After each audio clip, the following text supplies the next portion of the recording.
the topic is the 23 Enigma, right? Okay. So in 8th grade, we went to a school field trip to Washington, D.C., and I didn't have any tapes with me on my Walkman. So my friend let me borrow his tape for Talking Heads. Now, many years have passed, and I was just listening to Talking Heads all the time, but never noticed any pattern or anything. And one day I got into a car accident with an 18-wheel truck on the highway. And it hit me, and I spun out 55 miles an hour. I'm spinning around. As I'm spinning around, I see the truck tanker. Light flashes off of it, and all of a sudden I am transported to, like, flash before my eyes my whole life. And then all of a sudden the car just, like it dropped from the sky kind of sound. Like everything just shaked. Turned out I had flown 60 feet off the embankment. Like I was on my way to a job interview. And aced that interview because I was so confident. And later on that day, I went to a friend's house for a movie.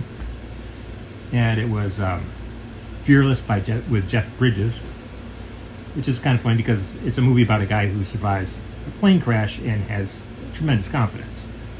It was like one of the first times I was like, wow, that's just a really weird coincidence. But after that, like, I just noticed things about Talking Heads. Like, I was breaking up with my girlfriend, and I had all her stuff in my car, driving it off to her mother's house. And Talking Heads 77, the entire album was playing on the radio. The entire album. Not just a song, the entire album. A week later, I ran into a girl. She was really nice. We hit it off really well. Because this is like when I first realized that there's something really up with this. Mm-hmm. Is that a week later, I see the girl at a cafe, mm-hmm. and she's hanging out with a bunch of her friends. Mm-hmm. I think I should talk to her. Mm-hmm. And as I'm gaining the strength to talk to her, the song Bill by Talking Heads off the album Naked, deep track off of one of their more obscure albums, comes on the overhead of the PA of the cafe. And it's a song about a guy who's awkward, who's got a cute girlfriend, and it turns into a murder ballad. So I finally get the strength, and I stand up to talk to her, and then the music stops, like right in the middle of the song. So I freak out and I sit back down. And that's like the first time I noticed that maybe something's going on with this. Mm-hmm. And then over the course of the next few years, Talking Heads it becomes the soundtrack to when weird things are about to happen, or when like things are happening. Like I would go to a dance recital and there'd be David Byrne quote in the program, and I'd walk down the street and some car would drive by with a David Byrne solo song going down, and then later that day I get pneumonia. Like there's a bar I go to that has it on their playlist. Mm-hmm. So the Talking Heads will play like twice in an evening there, so I don't really think too much about it. But when I'm there and a girlfriend's ex-boyfriend shows up, like I hadn't seen him in years, walks up to me and asks me for a light, and then Psycho Killer starts, like just as he's done asking me. That's weird. I don't know what it means. And like, I'm not going to call off my trip to Japan just because David Byrne was on a talk show the night before.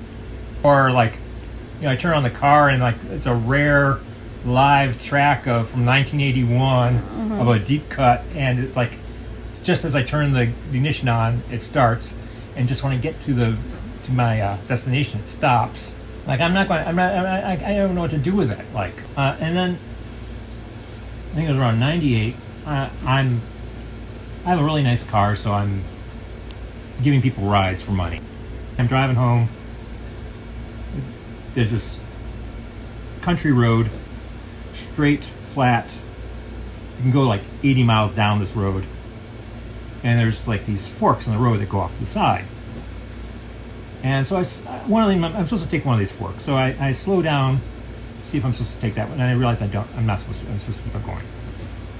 There was a car at the fork who thought I was going to pull over, take the turn, pulls out in front of me. And then suddenly, we're grill to grill. I'm going like 55 miles an hour.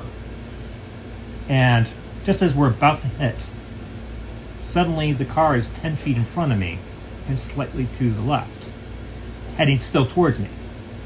And then when we're about to hit, now it's like 7 feet in front of me and all off to the left. And this keeps on going and going and going until all of a sudden we just barely hit each other, barely miss each other. And I spin out into like a parking lot of a disused Jiffy Lube. Radio was off. I said, if this was a sign from anyone, Talking Heads is going to be on the radio. I turn on the radio and it's silent. And then it goes boom boom. It's Hotel California by the Eagles. Yeah. And I had just missed the whole lead up. There's like a 5-minute guitar solo before I turned it on during the break. And then I remember when I went to pick up the people at their house, they had Hotel California playing on the Eagles MTV Unplugged on TV. Same thing was playing on TV. Went to the disco show. They vamped Hotel California for 30 seconds. And then when we went to the bonfire, a person with a guitar played Hotel California. So I'm freaking out a little bit about that. And I get home, and a friend of mine asked me to go over to his house to watch a movie. I'm like, fine. Cool. So I go over to my friend's house, and it's The Big Lebowski starring Jeff Bridges. And he's singing in Spanish, and it's only until you get to the chorus that you realize he's singing Hotel California. And that's the 23 Enigma. Hotel California is kind of a punchline. Because you're expecting Talking Heads. We were all expecting Talking Heads, but it wasn't Talking Heads. And I didn't realize that Hotel California was so prevalent that day. Until all of a sudden it became like, oh yeah, that's right. I've been listening to Hotel California like 5 times this last... So the Enigma is a meta Enigma that basically is not Talking Heads, is not the number 23, is just the coincidence that you find all around you when important shit is happening. Right. That's the 23 Enigma. It's getting a little bit harder to weed out when things are just because Talking Heads are becoming more popular these days. Mm-hmm. But David Byrne did release a movie right before the pandemic started. He did, didn't he? Was it the one? It was his stage show. Yeah, the stage show. That was a good one. Yeah, he did that right before the pandemic started. He's still so on point so many years later.